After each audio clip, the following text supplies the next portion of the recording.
Imagine walking through the streets of ancient Thebes and seeing a baboon on a leash, a crocodile dripping in gold jewelry, and a hyena being hand-fed by a nobleman.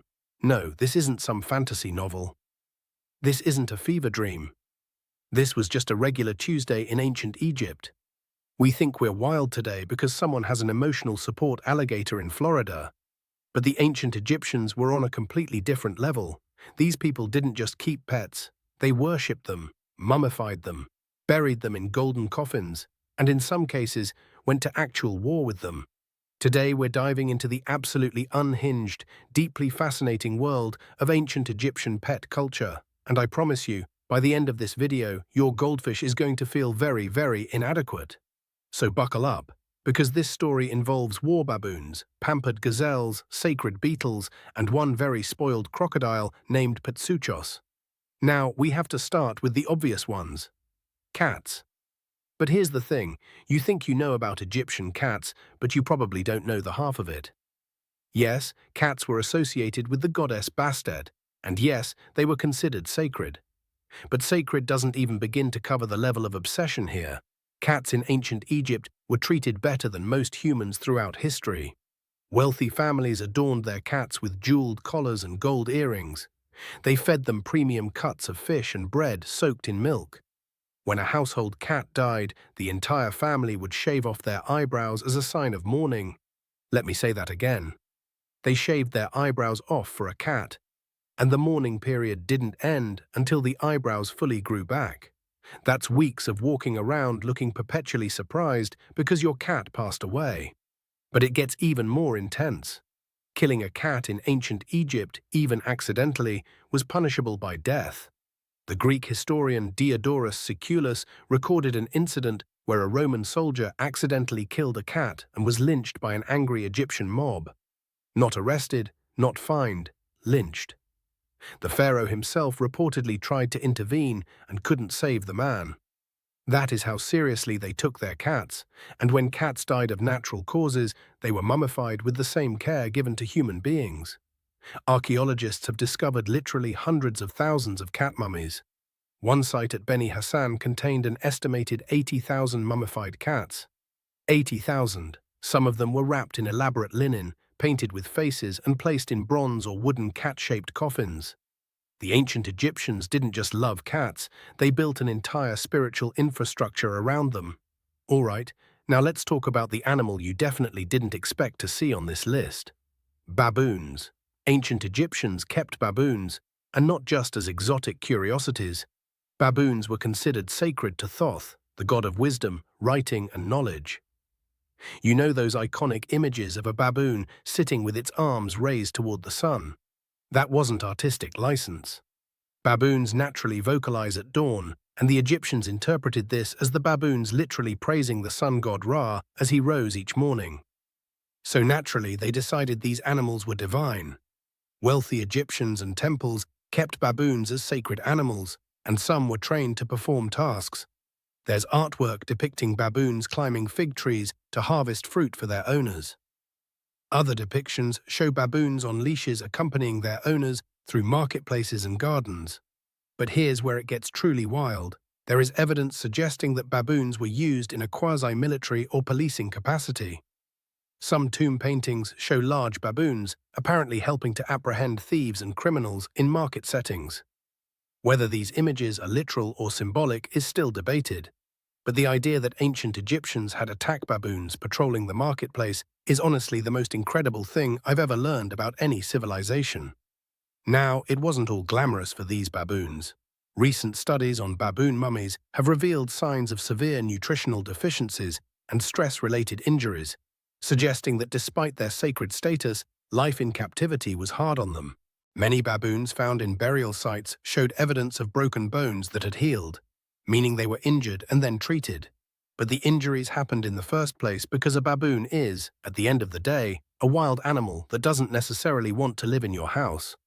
The relationship between Egyptians and their baboons was complicated, reverent but not always kind. Okay, now for the main event. The headliner, the absolute showstopper of ancient Egyptian pet culture. Crocodiles, specifically sacred crocodiles that were draped in gold and gemstones and treated like living gods. In the city of Shedet, known to the Greeks as Crocodilopolis, and yes, that is a real name, there lived a very special crocodile called Petsuchos. This crocodile was considered the living incarnation of the god Sobek, who was associated with the Nile, fertility, and military prowess. Petsuchos didn't live in a swamp. Petsuchos lived in a temple. He had his own priests. He had his own pool lined with sand from the finest quarries, and he wore jewelry. Gold and crystal earrings were placed on his ears, and bracelets adorned his front legs. Visitors would come from across Egypt and beyond to feed Petsuchos honey cakes, roasted meat, and wine mixed with milk. Pilgrims believed that if the crocodile accepted your offering, the god Sobek was blessing you. If the crocodile refused, well, that was a very bad sign for your future. When Petsuchos died, the crocodile was mummified with incredible care, and a new crocodile was selected, adorned and installed in the temple as the next Petsuchos. This tradition continued for centuries. Archaeologists have uncovered massive crocodile necropolis sites containing thousands of mummified crocodiles of all sizes, from 15-foot adults to tiny hatchlings, all carefully preserved and wrapped. Some were placed in elaborately decorated limestone coffins. The Greeks and Romans who visited Egypt were absolutely stunned by this practice. The geographer Strabo personally visited the temple and wrote about watching priests pry open the crocodile's mouth to pour in wine and food. He seemed both fascinated and slightly horrified, which honestly is the correct response to watching someone accessorize a crocodile. But cats, baboons, and crocodiles were just the beginning. Ancient Egyptian nobility kept what can only be described as private zoos. Tomb paintings and reliefs give us a window into the sheer variety of animals that Egyptians kept. Gazelles were extremely popular pets among the upper class. They were kept on leashes, fed by hand, and depicted sleeping alongside their owners in tomb art. Some were given personal names and were mummified upon death, buried alongside their owners so they could enjoy the afterlife together. Hyenas are another surprising entry. There is evidence from Old Kingdom tombs dating back over 4,000 years showing hyenas being force-fed in what appears to be a domestication or fattening process. Some scholars believe hyenas were being raised for food, while others think they were kept as exotic pets or even hunting companions. Either way, someone in ancient Egypt looked at a hyena, an animal known for its bone-crushing jaws and unsettling laugh, and said, "Yes, I want that in my home." Monkeys, particularly green monkeys and vervets, were wildly popular as household pets. They're depicted in countless tomb scenes, sitting on their owners' chairs, riding in boats, and even being dressed in little outfits. Ibises were kept in enormous flocks at temples dedicated to Thoth. Dogs were beloved companions, with some breeds like the Basenji and the Pharaoh hound tracing their lineage back to ancient Egypt. There are tomb inscriptions where owners express deep love for their dogs, giving them names that translate to things like Brave One, Reliable, and my personal favorite, Useless.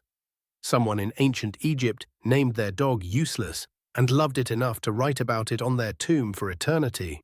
That is the most relatable thing any ancient civilization has ever done. So why? Why did the ancient Egyptians go so far with their animal keeping? The answer is layered. First, there was genuine spiritual belief. Animals were seen as manifestations of the gods. Caring for a sacred animal was an act of devotion, a way to earn divine favor. Second, there was social status. Keeping exotic or rare animals was a display of wealth and power, not unlike how some people today keep rare and expensive pets. If you had a tame gazelle or a trained baboon, you were telling everyone around you that you had the resources and the connections to acquire and maintain such a creature. But there was also something deeper at play. The ancient Egyptians had a worldview in which the boundary between human and animal, between the mortal and the divine, was far more fluid than our own. Animals weren't lesser beings to be dominated. They were fellow travelers in the cosmic order, each with their own role in maintaining Ma'at, the principle of truth, balance, and cosmic harmony. A cat wasn't just a pet, it was a piece of the divine puzzle. A crocodile wasn't just a dangerous predator, it was a living prayer. This reverence shaped everything from their art to their burial practices to their laws. It was woven into the fabric of their civilization in a way that we don't really have a modern equivalent for. So the next time you see your cat knock a glass off the table and stare at you with zero remorse, just remember that 4,000 years ago, that attitude literally got cats worshipped as gods. And honestly, they haven't forgotten. Ancient Egypt was a civilization that looked at the natural world and didn't just see resources to exploit. They saw the divine looking back at them through the eyes of baboons and crocodiles and cats and even hyenas. And whether or not you agree with their theology, you have to admit, there's something beautiful about a culture that loved its animals so fiercely that it built temples for crocodiles and shaved its eyebrows for cats. If you enjoyed this journey through the wildest pet culture in human history, smash that like button so hard that even Petsuchos would be impressed. Subscribe to the channel if you haven't already so you don't miss the next deep dive into history's most fascinating stories. And drop a comment below telling me which ancient Egyptian pet you would want. Personally, I'm going with the gazelle. I don't have the confidence for a war baboon. Thanks for watching, and I'll see you in the next one.